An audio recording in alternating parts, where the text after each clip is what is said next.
뭐죠? Truth Decay. 사실에 대한 신뢰가 사라지고 네. 이제 극단적 주장이 더 수요가 많아지는 현상. 이걸 진실부패라고 그러는데 네. 아예 대통령이 거짓말을 떠들고 다녀. 가덕도 신공항 짓는다. 구덕운동장 문화공간으로 만든다. 거기에다 북한 일대 기업 유치한다. 전국의 그린벨트 다 풀겠다. 진실 또는 사실에 대해서 이 부분을 따지는 게 선거 때는 불가능하다는 거야. 윤석열이가 이제 방통심의위원회라든가 이런 어떤 걸 만들어 가지고 네. 근데 그 10주기 다큐를 불방하라는 아니 4월 10일에 선거고 4월 18일에 방영인데 김정은이 울고 가겠어요. 나치의 초기 상황이에요. 여러분의 막힌 속을 뻥 뚫어드리는 김정대 뻥 뚫리는 TV. 네, 사이다 요정 우윤혜입니다. 반갑습니다. 예전에 매불쇼에서 유시민 장관 나오셨는데 네. 질문을 옆에서 대차게 하대. 그러니까 저는 이제 밥값 하는 스타일이고 아. 그날 제가 촬영 날이 아니었거든요. 네. 근데 제가 매주 화요일 촬영인데 아무 생각 없이 갔는데 그날만 빼고 오세요라고 작가님 얘기했는데 그날 딱 간 거죠. 나는 화요일날 나오지 말라 그래 안 나갔는데. 아니 근데 유시민 작가가 그 질문에 답변하느라고 꽤나 힘들어 하더라고. 오윤혜 씨. 처음 저랑 촬영했을 때 유시민 작가님이 이 오윤혜 씨는 뭐 하는 사람인지 검색해 봤대요. 저랑 촬영이 끝나고 작년에 뵌 적이 있거든요. 처음. 제가 막 아내분과는 행복하세요 막 이런 거 물어봤다가 우리가 늘상 이 사회적 현상, 정치적 현상에 대해서 이게 옳으냐, 맞냐, 틀리냐 이런 것들을 많이 따지다 보면은 네. 어느 날 문득 이런 생각이 드는 거야. 뭐요? 우리가 왜 이런 부분을 유튜브를 통해 가지고 시시비비를 가리지? 우리가 지금 무엇이 부족한 거지? 왜 또 사람들은 방송을 듣지? 이런 의문들이 생기잖아요. 네. 그런데 때마침 미국에 랜드 연구소라고 있어. 랜드. RAND. 미국에서 가장 저명한 싱크탱크라고 보면 돼. 한 섹션을 보니까 오늘 이거를 소개를 시켜드리려는 건데 뭐죠? Truth Decay. Truth Decay. 진실의 부패. 진실의 부패에 맞서는 코너가 있어. 이게 그냥 단순한 팩트 체크가 아니야. 사실에 대한 신뢰가 사라지고 네. 이제 극단적 주장이 더 수요가 많아지는 현상. 이걸 진실부패라고 그러는데 네. 여기에는 네 가지 형태가 있죠. 이 원인을 짰는데 첫째, 인지 편향. 이게 확증 편향이라고도 하는 거거든. 내가 좋아하는 정치인이 있어. 그러면 그 정치인이 말하는 건 뭐든 옳아. 이런 게 강화된다. 자, 두 번째는 네. 소셜미디어 부상이라는 거야. 지금은 보고 싶은 정보를 골라서 본다는 거지. 반향실 효과라고도 하는데 한쪽 주장이 점점 크게 들린다는 거지. 이게 그 SNS랑 이 확증 편향이 만나면 이게 알고리즘이 껴있잖아요. 네. 이게 폭발하네. 그렇지. 쏠릴 수밖에 그게 없겠네요. 이제 이 반향실 효과를 증폭해주는. 세 번째는 이런 정보 생태계가 변화했는데 이런 부분에 대응할 수 있는 교육 시스템이 현재 지금 발전하지 않았다는 거야. 그렇네. 이 가짜 뉴스 같은 거 걸러내는 약간 그런 것도 능력도 필요하고. 그런데 그런 거는 솔직히 안 배우잖아요. 안 배워요. 네 번째 원인이 이제 있는데 이게 제일 중요해. 뭐예요? 실제로 정치적, 사회적으로 양극화가 심화돼 있다. 실제로 없어. 너 누구 편이야? 윤석열 심판해야 돼 말아야 돼. 이렇게 자꾸 상대방한테 요구하게 돼. 이렇게 돼서 어떤 결과가 나오느냐? 사실에 대한 어떤 대중의 신뢰가 약화되고 정치적 양극화가 심화되며 건전한 민주주의에 필요한 시민 담론이 약화되고 소외와 분리가 일어난다. 그러면서 사실을 거부함으로써 개인에게는 즉각적인 부정적 결과가 초래되는 사례가 있는데 예를 들어 코로나19가 팬데믹이 확산됐을 때 백신의 효능에 대해서 아무리 가르쳐도 이걸 음모론으로 보는 일군의 사람들이 있잖아요. 그렇죠. 실제로 미국 내에서는 20년간 이게 진행돼 왔다는 그 결과 트럼프가 대통령이 되었고 다시 한번 또 후보가 나오고. 근데 트럼프 대통령 같은 경우는 아예 대통령이 거짓말을 떠들고 다녀. 뭐라 그랬냐? 대놓고 거짓말. 팬데믹 초기에 이거 아무것도 아니라 그랬어요. 정치 지도자부터 진실부패에 취약하다는 거지. 그런 사람을 뽑아놨으니까 그러는 거잖아요. 그런 사람이니까 뽑힌 거야. 지금은 탈진실의 시대라는 거야. 무슨 얘기냐? 사람들은 어떤 정부의 정책의 진실성을 요구하지 않아요. 내가 듣고 싶은 얘기 하라는 거야. 그게 거짓말이라고 할지라도 거짓말이라고 할지라도 내가 지키지 못할지라도 국내로 한번 시선을 옮겨서 네. 보겠어요. 지금 총선이 가까워졌어요. 윤석열 대통령이 부산 가서 가덕도 신공항 짓는다, 철도 지하화한다, 구덕운동장 문화공간으로 만든다, 거기에다 북한 일대 기업 유치한다, 전국의 그린벨트 다 풀겠다. 왜 그래요 그 사람은? 이랬단 말이에요. 누가 보더라도 허황돼. 네. 그런데 뜻밖의 현상이 일어나는 거야. 뭐요? 사람들이 싫어하잖아.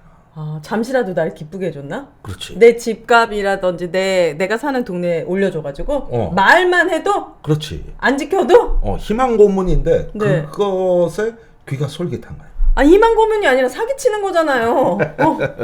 지금 서울, 부산, 대전, 광주, 청주, 어느 도시든 가면은 1년 내내 어디 도청이나 시청에 무슨 플랜 카드가 걸리는가 잘 보라고. 예산 따서 철도 넣습니다. 아, 뭐 그런 거 걸려요. 이런 부분에서 일단 우리가 진실 또는 사실에 대해서 이 부분을 따지는 게 선거 때는 불가능하다는 거예요. 불가능하네요. 그런데 어떻게 되냐 하면은 환호성이 나오는 거지. 되든 안 되든 간에 그래도 우리한테 관심이 있구나.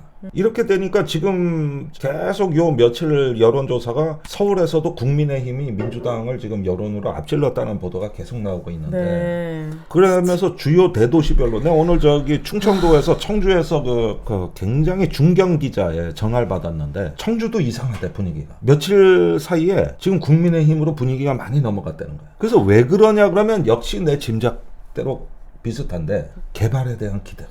아, 그럼 민주당이 또 돌아다니면서 다 개발하겠다고 얘기하면 안 돼요?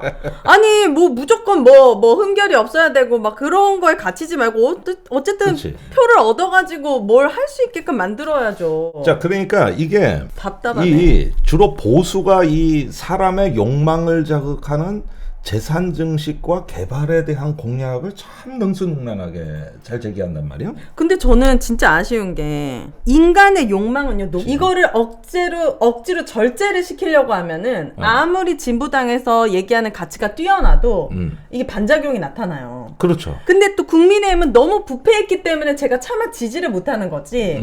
무조건 이 엉망을 절제하려고 했기 때문에 저는 문재인 정부가 실패하고 정권 교체가 일어났다는데 가장 분노하는 부분이거든요.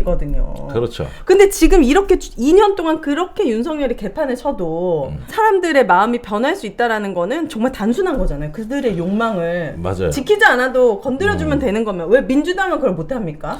항상 보수는 욕망을 말하고 진보는 도덕을 말해왔던 거예요. 답답해. 답답해.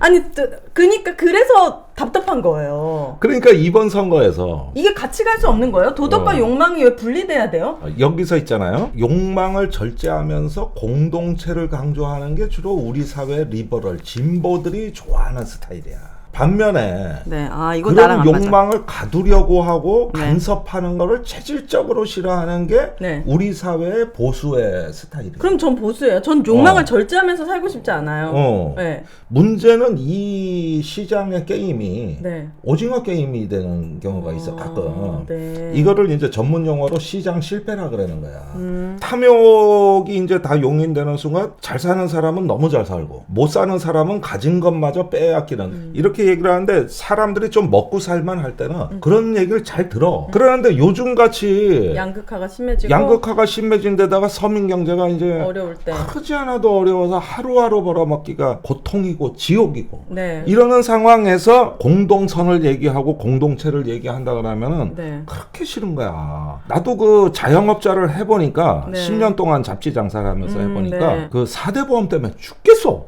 너무 힘들죠. 너무 힘들어. 네. 그래서 내 자영업자 심정들을 잘 알거든요. 매달 비상사태야. 그리고 저 직원들의 처지가 너무 부러워. 쟤들은 월급 따박따박 나오니까. 이러는 상황에서는 이런 민주주의와 공동체에 대해서 이야기하기가 힘들어. 이 부분을 한번 봐야 되는 겁니다. 네. 그래가지고 나의 보험 가입 상태를 믿을 수 있는 보험 전문가가 정직하고 객관적으로 체크해서 공정한 평가와 합리적 대안을 제시하는 마이보험 체크를 소개합니다. 자, 마이보험 체크는 보험 가입자의 이익을 가장 중요하게 생각합니다. 이미 가입된 보험이 적합한지 체크해서 꼭 필요한 보험 계약들은 잘 유지하시라고 말씀을 드리고 불필요한 보험이나 부족한 부분은 현재 상황에 맞게 보장 분석을 도와드립니다. 마이보험 체크는 35개의 손해보험 그리고 생명보험사를 취급하고 있기 때문에 한 회사만 추천해드리지는 않고 있습니다. 고객에게 가장 필요하고 합리적인 상품을 제안해드립니다. 마이보험체크 연락하셔서 무료로 상담 설계 받아보시기를 추천합니다.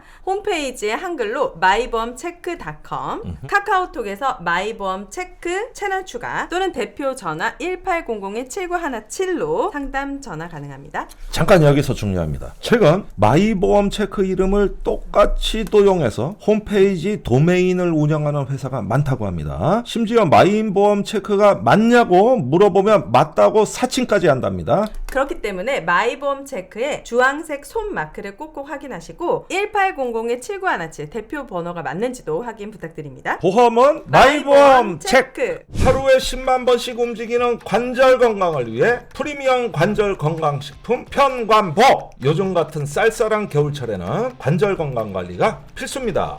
편관보 지금 바로 문의주세요. 자, 편관보는 79년 전통의 믿을 수 있는 JW 중해제약에서 품질을 보증합니다. 식약처 6중 기능성이 인정됐고요. 관절, 연골, 뼈 건강까지 고려한 흡수가 좋은 액상형 레시피로 되어 있습니다. 보스웰리아, 녹용, 글루코사민 등 프리미엄 부원료 30가지, 기능성 원료 MSM과 NAG 식약처 권장 1일 섭취량 100% 충족까지 생각해서 아주 꼼꼼하게 만들었습니다. 편관보에서 겨울 이벤트 준비했습니다. 그동안 구매를 망설여졌던 분들이라면 지금 바로 문의주세요. 이벤트 참여 방법은 포털창에 편관보 이벤트 검색 또는 1588-3831로 전화주세요. 관절 건강에는 편관보! 이 랜드 연구소에서도 얘기를 하는데 여기서 한 프로젝트에 1000명이 넘는 사람들을 인터뷰해서 약 845페이지 보고서가 하나 나왔어요. 미 하원의 트럼프 지지자들이 난입한 시기 있잖아요. 네. 왜 트럼프가 선거 불복 선언하고 그 사람들도 다 인터뷰를 한 것 같은데 그때 가짜 정보, 잘못된 의견 이걸 믿고 그 폭도들이 난입을 했다 이게. 그 후에 보니까 이 바이든이 대통령이 됐는데 그 뒤에 미국의 정부기관이나 정치권에서 의사당을 난입한 걸 지지하는 사람들 설득을 안 했다. 무슨 설득이요? 아니 트럼프가 부정선거로 선거를 졌다 그랬는데 그건 사실이 아니다. 이건 공정한 선거였다. 이걸 자꾸 사람들한테 설득을 하고 교육을 하고 그걸 갖다 이해를 구했어야 되는데 그걸 안 했다는 거지. 이 사건 이후에? 그게 오늘날 트럼프가 기원하는 하나의 그 계기를 기회를 제공했다고 보는 거예요. 그런데 저는 궁금한 게요. 완벽하게 잠식되어 있는 사람들은 솔직히 바뀌기 힘들 것 같지만 그런데 그렇게 믿고 싶어하는 대다수의 사람들은 진실을 알게 되면 바뀝니까? 생각이?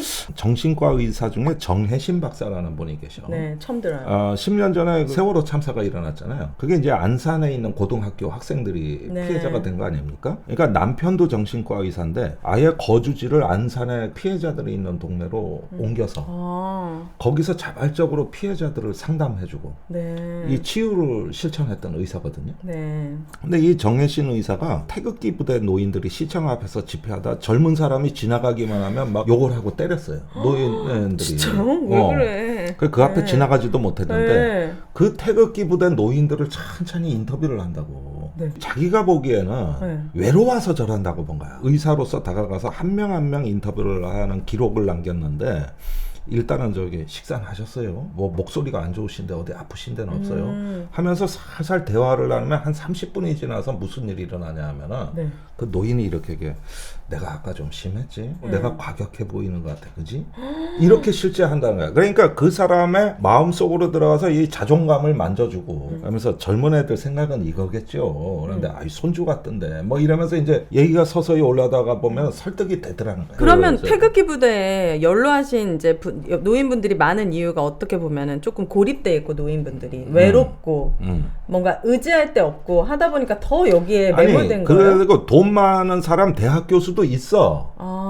의외로 사회 저소득층만 있는 게 아니야. 그러나 그 마음의 공백을 집회가에 나오면 시원하게 풀어줘. 우리 뻥 뚫리는 TV처럼. 그러니까 그거에 점점 이렇게 의지하게 되는 거거든.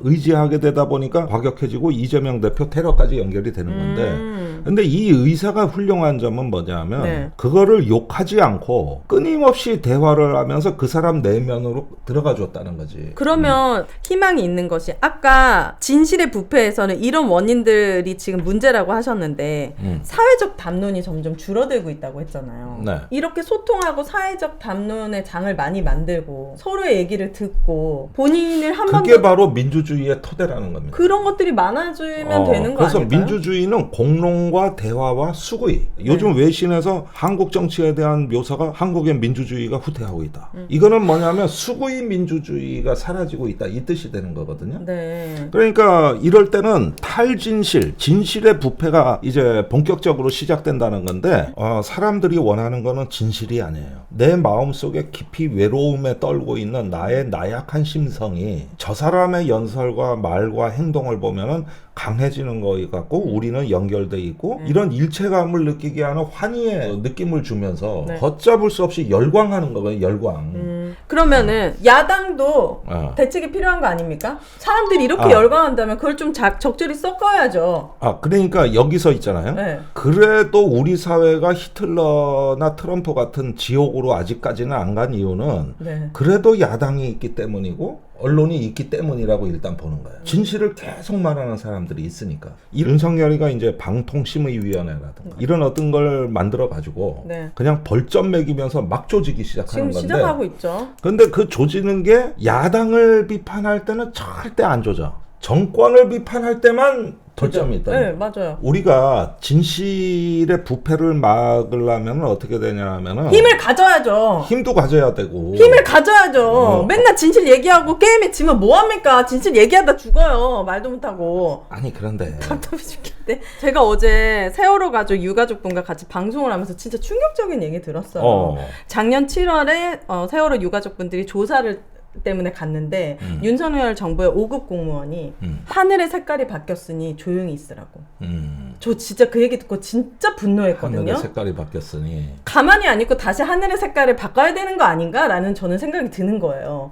어떻게 이렇게 자식을 잃은 슬픔에 잠겨있는 부모에게 가만히 있으라, 조용히 있으라, 이 얘기는 엄청난 트라우마잖아요. 그러니까 이태원 유가족을 단 한 번도 만나지 않은 것과 일맥상통하는 것처럼 기본적인 인간에 대한 아픔에 대한 공감이 없는 정부예요. 근데 그 10주기 다큐를 불방하라는, 아니 4월 10일에 선거고 4월 18일에 방영인데 이게 무슨 총선에 영향을 준다고 불방입니까? 그리고 심지어 그 피해자분들이 나오는 다큐도 아니고 생존자 아이 5명이 어떻게 자랐는가에 대해서 이 트라우마를 어떻게 극복했는가, 그걸 보여주는 거예요. 그 희망을.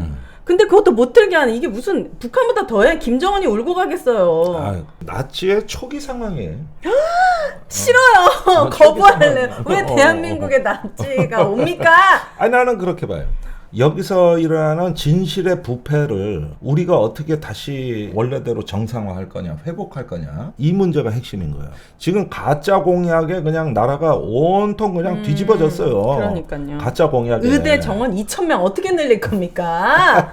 메가 서울. 그러니까 주변에 많은 분들이 좀 같이 담론을, 너무 화내지 마시고 같이 이렇게 살살 만져주면서 대화를 많이 해주시기를. 그러니까 진실과 치유의 힘을 믿으십시오. 그게 종국적으로 그래도 우리가 이기는 길입니다. 이 점을 잘 우리가 명심하면은 그렇게 기죽을 일이 아니라는 거. 그리고 여러분들이 전체주의를 막았다. 네, 당연히 이기는 싸움이라고 생각했는데 진짜 쉽지 않습니다, 여러분. 쉬운 일은 없어요. 알겠습니다. 없습니다. 네, 오늘도 오늘 너무 좋았던 것 같아요. 진실의 부패. 정말 이런 원인들로 우리가 이런 사회에 살고 있구나. 되게 철학적이고 되게 딱 머리에 각인이 됐던 것 같아요. 원인을 알고 나니까. 그렇습니다. 여러분도 한번 랜드 연구소 비판도 많이 받고 좀 보수성이 강하지만 이번에 연구 프로젝트는 괜찮았다. 네, 좋습니다. 여러분 지금까지 시청해 주셔서 진심으로 감사드리고 좋아요 한 번씩 눌러주시고 댓글 진짜 많더라고요. 그래요? 네, 댓글로 또 여러분들 많은 이야기 남겨주시기 바랍니다. 지금까지 김종대의 뻥 뚫리는 TV.